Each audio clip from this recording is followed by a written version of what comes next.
डहरे टुसु कार्यक्रम को लेकर तैयारियां पूरी कर ली गई है।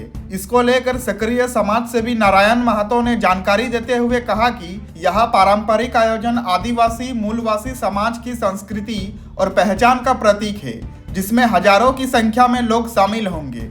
नारायण महतो ने बताया कि कार्यक्रम को शांतिपूर्ण और व्यवस्थित ढंग से संपन्न कराने के लिए समाज के हर व्यक्ति का सहयोग आवश्यक है।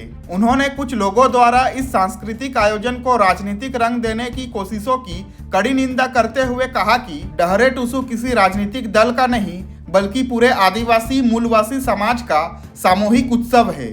उन्होंने समाज के सभी लोगों से अपील की है कि वे कल अपने घरों से निकलकर बड़ी संख्या में इस कार्यक्रम में भाग ले और अपनी परंपरा व संस्कृति को शहर में मजबूती से स्थापित करें। साथ ही उन्होंने यह भी स्पष्ट किया कि चूंकि यह आयोजन सड़क पर होता है, इसीलिए टुसु को उसके मूल स्वरूप धान की पूजा और चौडाल के साथ ही लाया जाए, ताकि किसी प्रकार की अव्यवस्था या परेशानी उत्पन्न ना हो। कल डहरे टुसु को लेकर क्या कुछ तैयारियां हैं, और इस बीच आप लोगों ने आप ही लोग के माध्यम से इससे खबरें भी आई हैं कि इस बार जो है मूर्तियां शामिल नहीं करना है, तो क्या कुछ है और किस तरह कल जो है इसकी प्रारूप तैयार की गई है अब तक?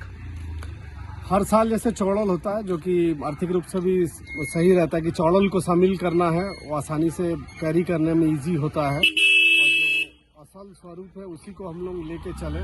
जो धान का जो पेड़ी का जो पूजा वगैरह का जो बात है, उस सब चीज़ों के लिए ही हम लोग इसको रखे हैं। और कुछ लोग जानबूझ के इसको हाइक दे रहे हैं। मैं हिंदुत्व का विरोध, राजनीतिक पहल इसमें कर रहे हैं। जो भी है, हमारा किसी से कोई विरोध नहीं है। हमारा जो अपना संस्कृति पहचान, उसी को हम लोग आगे बढ़ाने का प्रक्रिया कर रहे हैं, और सारी व्यवस्थाएं हो चुकी हैं। कोल्हान के लगभग सारे लोग जो संस्कृति प्रेमी है, हमारे परंपरा के जो वाद्य यंत्र, सभी के साथ इसमें उपस्थित हो रहे हैं। लाखों की भीड़ होगी।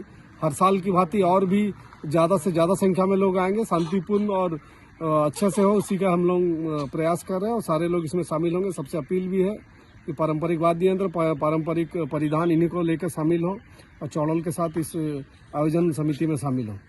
क्योंकि मूर्ति को लेकर सबसे बड़ा सवाल ये उठ रहा था कि मूर्ति, क्योंकि इधर जितने भी आसपास जितने भी त्यौहार होती है, जितने भी मेले लगते हैं, मुर्गा पाड़ा होता है, सभी में मूर्ति का प्रदर्शन होता है और मूर्तियों को पैसा भी मिलता है। तो कहीं ना कहीं उनके अंदर भी एक प्रोत्साहन रहता है कि मूर्तियां हम ले जाएंगे और जगह जगह जो है 8-10 जगह प्रदर्शनी करेंगे, तो पैसा भी निकलेगा और जो है हमारे मेहनत नाम भी निकलेगा। तो इसको लेकर किस तरह रहेगा इस बार? क्योंकि पिछली बार जो है ट्रैक्टर के माध्यम से कई लोग मूर्तियां लेते हुए चलते हुए नजर आए थे।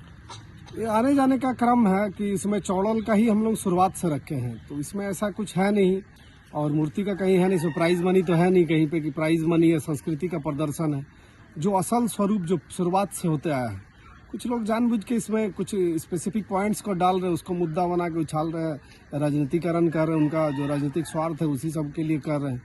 चौड़ल को लेके आना, बस इतना ही हमारा है कि सब लोग चौड़ल के साथ आए, बाकी और कुछ कहना नहीं है इसमें। हम जो हमारा असल स्वरूप है चौड़ल है, उसी को लेकर हम लोग इस सांस्कृतिक का जो रैली होगा उसी में शामिल हो।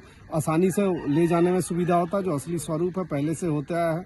और ये हमारा सरायकेला कोल्हान क्षेत्र में ऐसे बहुत जगह कंपटीशन होता है, उसमें कोई इसका उससे तुलना नहीं हो सकता। कोई अगर शाकाहारी है तो कोई मांसाहारी होना गलत नहीं है। जो जैसा है अपना संस्कृति के अनुसार अनुरूप काम करे। हमारा ये डहरे टुसु में चौड़ल को ही हम लोग प्राथमिकता देते हैं।